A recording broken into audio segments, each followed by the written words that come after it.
What up, Raffle Nation? Welcome back to this channel. Today I want to answer the question of what will Guyana benefit from oil, right? Now, I once linked to a video that asked this question where a lot of the response was negative, right? And I looked at that video. In fact, when I linked to that video from one of my videos previously, and I'm going to show you the video in which I linked to it here.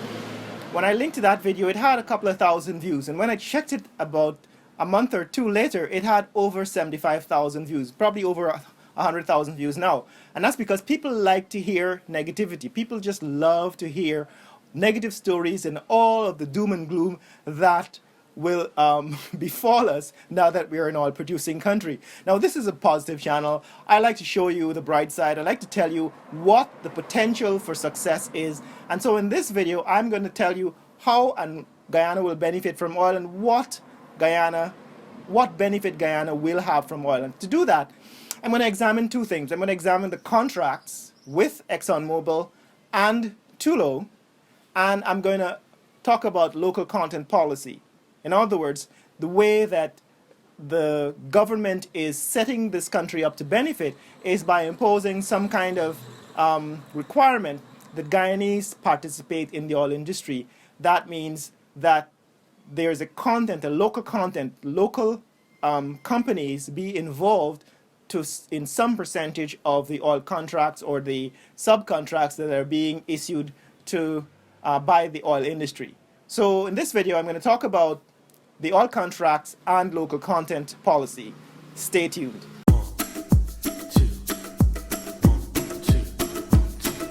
Oh, this is my day. I'm ready to take it on, come what may.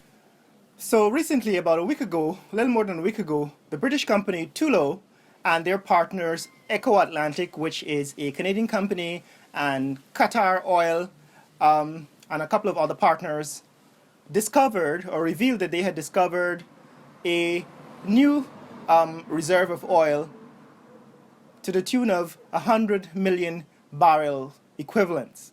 And this, like I said, made Guyana now a plurality, or gave Guyana plurality of companies involved in oil production. So you have ExxonMobil with 13 oil wells and about more than 5.5 billion barrels of proven oil reserves. And now you have coming online, Tullow and their partners with 100 million barrel equivalents discovered, and now plans to drill other wells that have shown promise of more oil. So that puts Guyana in the range of about 6 billion barrels of oil, proven oil reserves, and gives Guyana the largest, greatest oil reserves per capita in the world. So that makes Guyana number one in terms of the oil reserves per capita.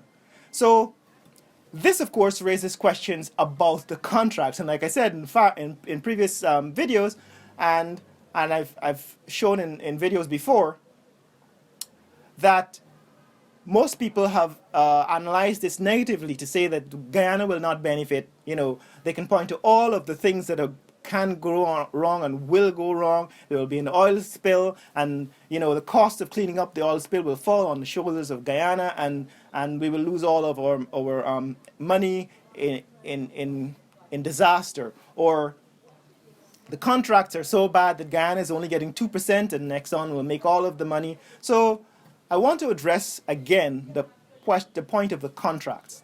So it is true that Guyana gets 2% in royalty from ExxonMobil and 1% in royalty from Tullow and their partners.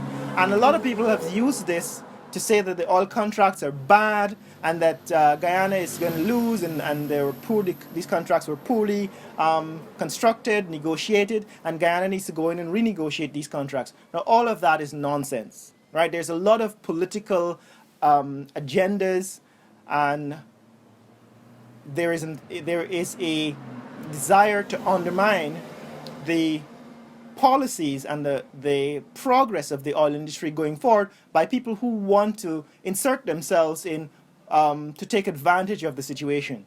The truth is that you have to consider the entire contract. You can't just consider the royalty aspect. It is true that Guyana will get 2% in royalty, but that 2% in royalty is added to the 50% in profit that Guyana will get from the contract with ExxonMobil. And that means that Guyana gets 52%. That is the majority share of the profits from oil will go to Guyana from the ExxonMobil contract. And this is not only for ExxonMobil. With the contract with Tullow and partners, there is a profit sharing aspect to it. So although Guyana only gets 1% of the royalty from Tullow and partners, Guyana gets more than 50%, in some cases up to 60% of the profits from the sale of oil from the Tullow production, the production sharing agreement. So in essence, Guyana gets more than 50%, the majority of the share of oil or profits from oil produced by both ExxonMobil and Tullow and Company. And there are 6 other companies or groups of companies that are exploring for oil. And as you can imagine, they are profit sharing contracts. And the important thing to understand is that profit sharing contracts are, in fact, way better if the price of oil exceeds the price of production. And by all indications, the price of oil going forward is likely to exceed the price of production for Guyana well into this century. Okay, so that's point number one. Point number one is that the contracts we have with ExxonMobil and Tullow, these are good contracts. They are profit-sharing contracts, and Guyana gets the majority share of the profits from oil going forward. And the reason why they are good is because the price of oil will exceed the price of production for the future. And all you have to do is to Google the future price of oil, and you will understand what I'm talking about. Price of oil is likely to be $90 a barrel in 2025 and above $120 a barrel and above in 2030. Going forward, the price of oil will only increase. So point number 2 is about local content. So let's talk about local content policy.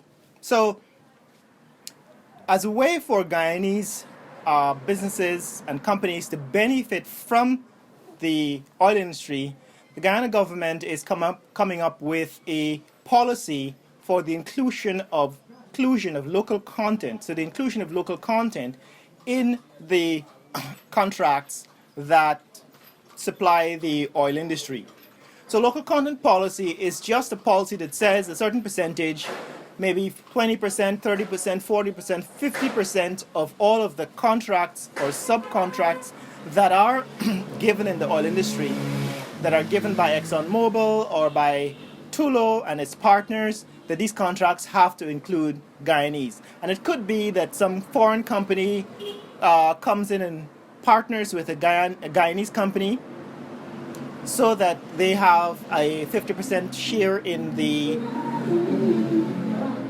company, that is the company that bids for contracts has a Guyanese partner, right? So it could be in terms of foreign companies taking on local partners as part of the process of bidding for contracts, or it could be Guyanese contracts being required to obtain a certain percentage of the contracts being given by ExxonMobil and Tullow and the other companies in the oil sector.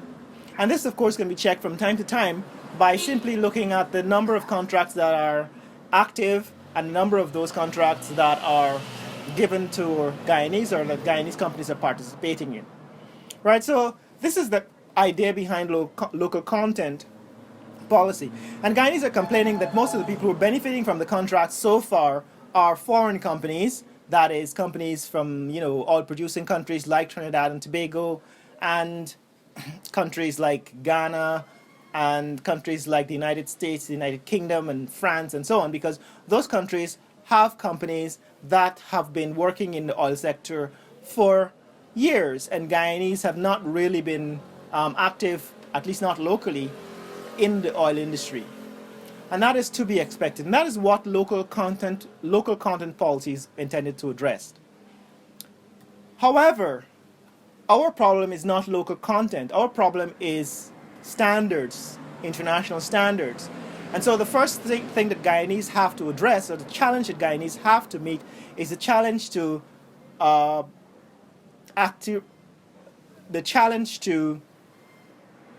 produce and to operate companies at international standards. And the first part of that challenge is documentation. There has to be documentation that meets the standards that companies around the world are required to meet. And so if you are a company, or if you are a person trying to get into the local oil industry in Guyana, the very first thing I would recommend that you do is to begin to document your company, your business, your project you're proposing or that you are bidding for.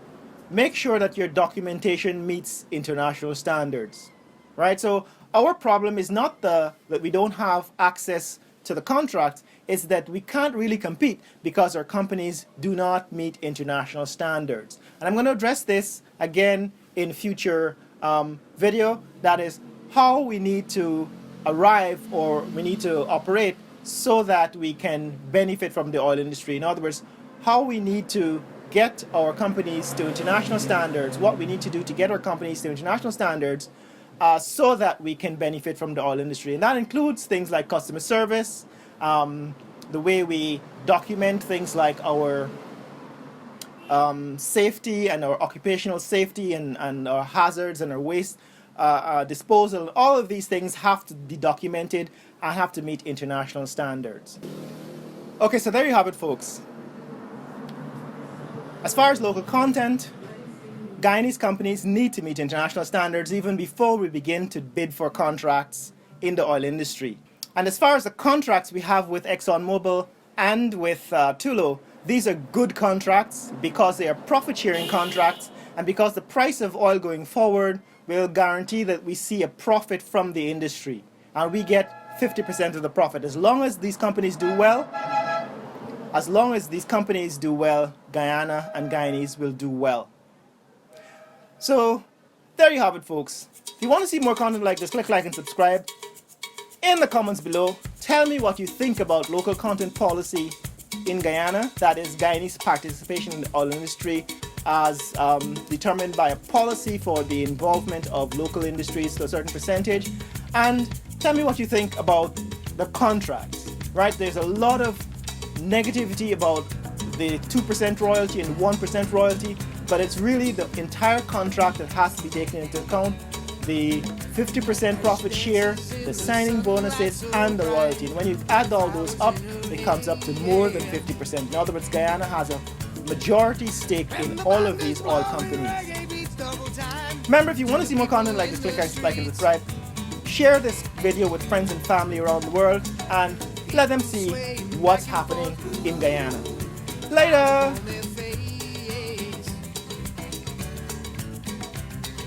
Frantic moment everywhere as the song sinks into the soul.